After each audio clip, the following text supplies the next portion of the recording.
Lees-Galloway. Oh, Mr. Speaker, it's always a pleasure to follow David Bennett in the debating chamber, sir. Look, Labor wholeheartedly supports this legislation and the concept behind it, which is to bring to an end legal drunk driving. And it is something to celebrate tonight, sir, that on the 1st of December this year, it will no longer be legal to get behind the wheel of a car whilst intoxicated by alcohol. But it has been a long time coming, and David Bennett, I think, raised some interesting points. The truth is that the evidence was first placed before the Minister of Transport by the Ministry in 2009. That's when the first tranche of evidence was made available to a Minister of Transport, 2009, under the current government. And in fact, at the time, the Honourable Stephen Joyce, who was the Minister of Transport, actually indicated that he was supportive of the change. He was the one who was going around and telling people just how much alcohol it was possible to consume and still be under the current legal limit. And I have to say that I, for one, was not at first convinced when I first heard about this. And it was actually after a conversation with two National Party backbenchers who were privy to the information that Stephen Joyce had, and I believe had also participated in one of these kind of anecdotal experiments, I suppose is the way you could describe it, who said to me, no, you really need to look at this issue of the drink-drive limit. It is possible to consume an enormous amount of alcohol and still be under the limit. That was two National Party backbenchers. I won't name them, that would be embarrassing for them, but it was after that conversation that I went away and looked at the evidence and found that they were absolutely right. And at the time I anticipated that the national government was going to move on this because the minister had indicated that he thought it was something that they needed to do. But somebody got to Stephen Joyce, and I suspect that there are a few names that do come to mind. Those who were the chief exponents of this term, the nanny state, that was used so effectively by the National Party when they were in opposition, and they just couldn't bring themselves to do anything which might appear to put themselves into that nanny state category that they had created for political gain. So what did they do? They kicked for touch. For the sake of political expediency and for the sake of not being accused of engaging in nanny state policy themselves, they set aside something that was guaranteed to save lives. And they said that the international evidence didn't apply in New Zealand, and they needed to spend some time researching whether or not reducing the drink-drive limit would actually save lives in New Zealand. What that was really about, let's be honest, was about kicking this issue out so that it would be addressed after the last election. That's what it was all about. And the government actually had another opportunity. We've spoken a lot about how Labor drafted a private member's bill, and yes, when it was drawn, it was in my name, but I wasn't the only one who held that bill in the ballot. But when it was drawn, it was in my name, and yes, the government did suddenly act rather swiftly after that bill was drawn. But the government had an opportunity to act before then, and that was during the alcohol reform bill.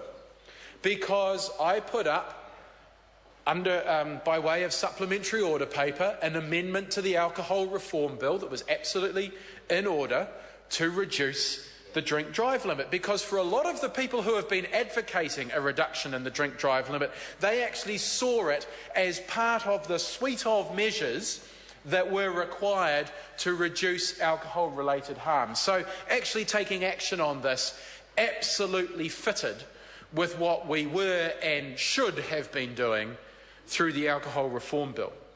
Sadly, my amendment didn't quite get the numbers. It missed out by one, because the National Party, the ACT Party, and I'm sad to say the United Future Party, Peter Dunn, voted against it. But Peter Dunn was only really doing that because he felt that he had to stick with the government to which he gives confidence and supply. And he said at the time, rather spuriously I have to say, that the way to do this wasn't by amending the Alcohol Reform Bill, it was by amending the Land Transport Bill. So I'm glad to say he realised that he had to be good to his word, and when my bill was drawn from the ballot, Peter Dunn indicated that since it was indeed an amendment to the Land Transport Bill, he would support it. We had the numbers, so it was going to pass. That was the point at which the government finally kicked into action. They realised they were on the wrong side of public opinion, they were on the wrong side of the evidence, and they were very soon going to be on the wrong side of a vote in the House. That's what got them to finally move on this. Let's be absolutely clear and honest about that. That's what finally got the government moving. But good. Aren't we pleased that we are finally going to get there? On the 1st of December this year, our drink drive limit in New Zealand will move into line with most other Western nations. We will finally catch up with what most other Western nations are doing. And Dennis O'Rourke shakes his head. The only two that he can think of are the United Kingdom and the United States. We shouldn't just follow them every single time. We're smarter than that. And Australia, I'm sad to say, did this decades ago. We are way behind our closest cousins, the country that we ordinarily compare ourselves to most often. We are decades behind them. But no, absolutely right, and I'll be very, very pleased to hear how Dennis O'Rourke will try to rebut that statement.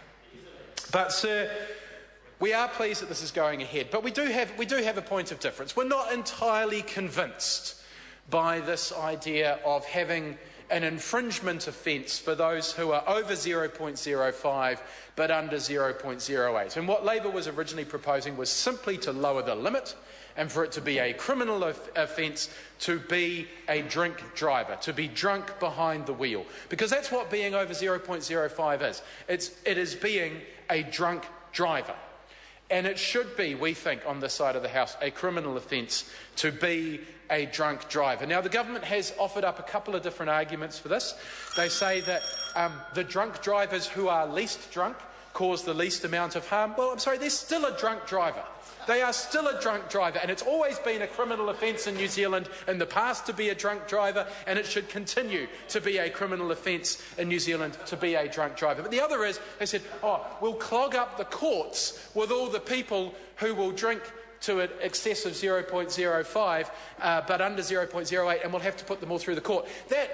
That statement is based on an assumption that New Zealanders are fundamentally stupid and won't notice that the law has changed. Well, on this side of the House, we believe that New Zealanders are pretty smart. They're informed, they're educated, they watch the news, they read the newspaper, and they will know that the limit has fallen, and they will change their behaviour appropriately. And we won't see the courts being clogged up with people who have been caught out, as the government would say, by the change in the law.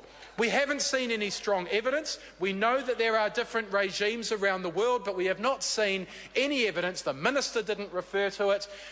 David Bennett didn't refer to it. We haven't seen any evidence that says that this regime is better than making it a criminal offence. We're open-minded. We're interested to see how it works.